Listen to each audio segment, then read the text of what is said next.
Hello people, welcome back to the channel. In today's video I'm going to be trying to predict the pound for pound top 15 at the end of 2024. Let's get straight into it. Let's not waste no more time. Easy enough, we're going to start with number 1, Islam Makhachev. I think we only see him fight once next year. I think it will be another fight against Oliveira and I think he'll probably again finish him, so he's not going to drop down if he wins. So, the easiest pick of the whole list.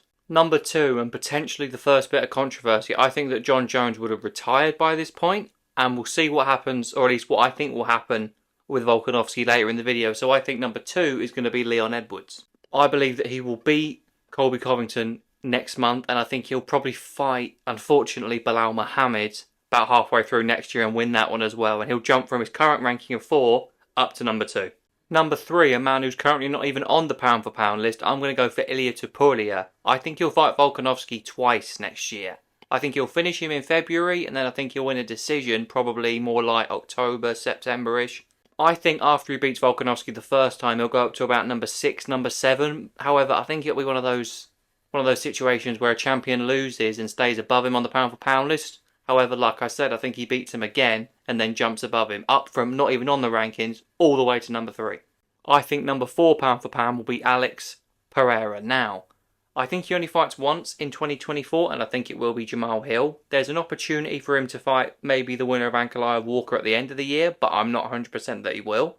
I would probably choose him to pick any of those 3. The only one I would not consider likely is Ankalaev, but I don't think he would fight Ankalaev or Walker until the start of 25. So at the end of 2024, I think he'll move up from 5 to 4 in the pound for pound list. In at number 5, I'm going to go with Sean O'Malley. He's currently number 7. I think he bumps up 2 spots. Now, I think he makes relatively light work of Marlon Vera. I think he KOs him. Later on in the fight, I know Vera's got a good chin, but I said it in a recent video. In order to do anything to O'Malley, he has to close the distance, and he could get caught. And then I think at the end of the year, I think he'll do the same to Merab. I know that's a very difficult, matchup for him stylistically. I do not like to watch that little goblin, but I do have to say he's very good at fighting. But again, he has to close the distance, and I think if he's in no man's land, I think Sean can catch him. So I think 2 wins will shift him up to number 5. And number 6, it's sad to say, but I think this is where Volkanovski is going to end the year. I think he only fights twice, and like I said earlier with Ilia, I think he'll lose both. However, I do think he will keep a decent ranking in the pound for pound list, and that's just based off of his body of work. And you'll see later on down the list why I've got him so high still. There are a couple of fighters that are related to him that are going to be lower on the list, so he's got to stay above them. But he loses twice to Ilia and ends the year number 6.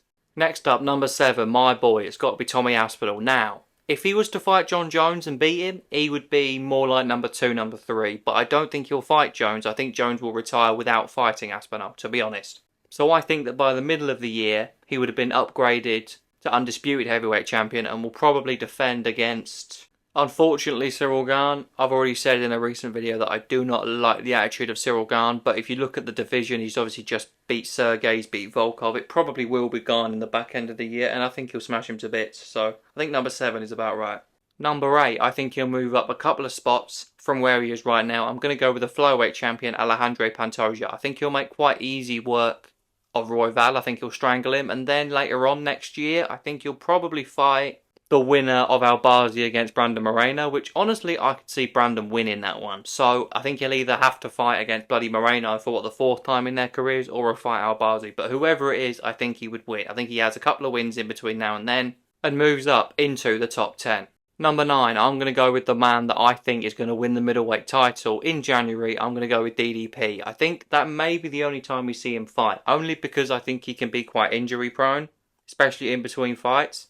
And to be honest, the only fight that I could really see him taking soon after the Strickland fight is an Adesanya fight, but Adesanya said he's not going to fight for a while. I think it's too early for Khamzat.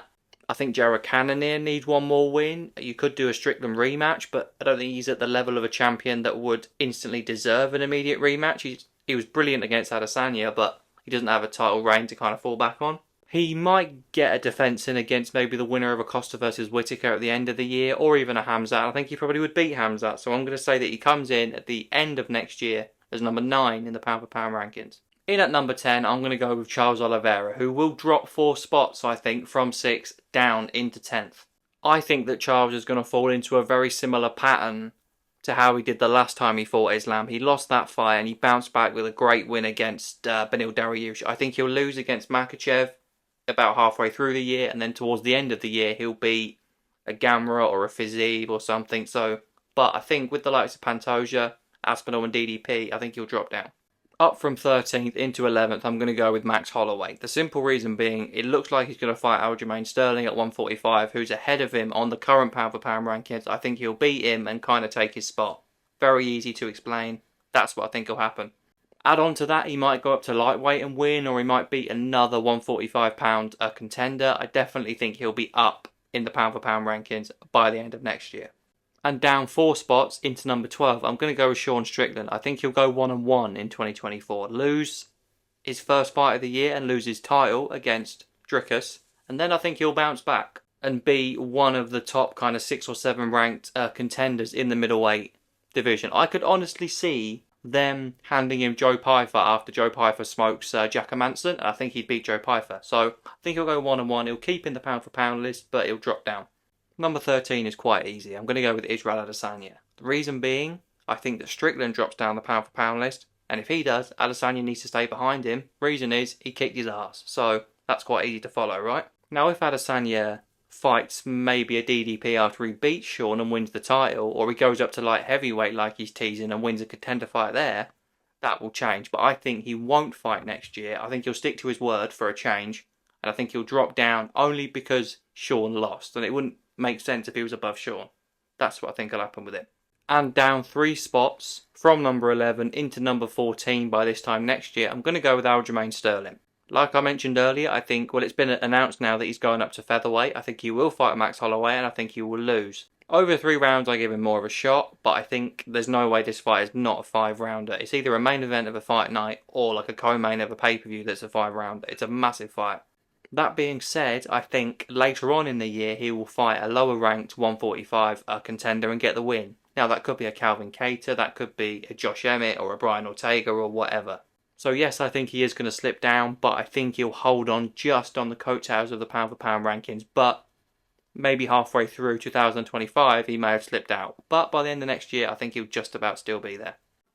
Number 15 I found quite difficult. I had a few names in mind. I think Shavkat Rakhmonov and Corey Sandhagen are both going to be right up there for title fights by the end of next year, and I thought about maybe slamming one of those two in there at number 15, but I've gone with Davison Figueiredo.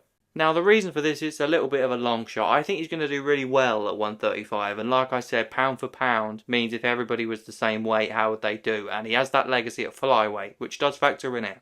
But no, I do think he'll beat Rob Font. I just have a feeling. I think he could definitely mix in some offensive wrestling, and I think with him not being his weight drained, I think he'll definitely have a better chin, and I think his power will relatively okay-ish translate. He's not going to hit as hard, but he'll hit pretty hard.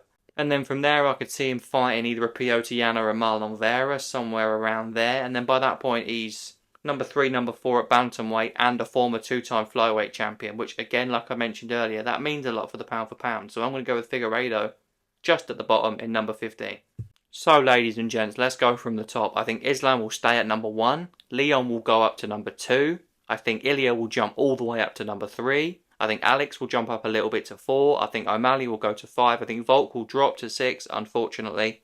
Tom Aspinall up to 7. I think Pantoja will a little bit of climb up to 8. I think the Dricus, like Ilya, will jump all the way into the top 10. I think Oliveira will just drop down to number 10. Max will move up a little bit into number 11. I think Sean will drop down to 12 and Adesanya to 13. I think Aljo will just about hold on in 14. I think Figueiredo will come back in at number 15. As always, lads, let me know your opinions in the comments right there down below. You know where the box is. You type your things in the box and then I'll read them. Even if you call me a prick, you're probably correct, so I'll read those as well. But anyway, that's a wrap. That was a bit louder, sorry about that. That's a wrap. I will speak to you probably tomorrow if I can fucking remember to make a video. I'm a bit inconsistent these days, you lot know that. But anyway, I hope you enjoyed. I'll try and be more consistent, and yeah, take care. Why do I always say that? I don't know, I'm rambling. Fuck off now, alright? Piss off.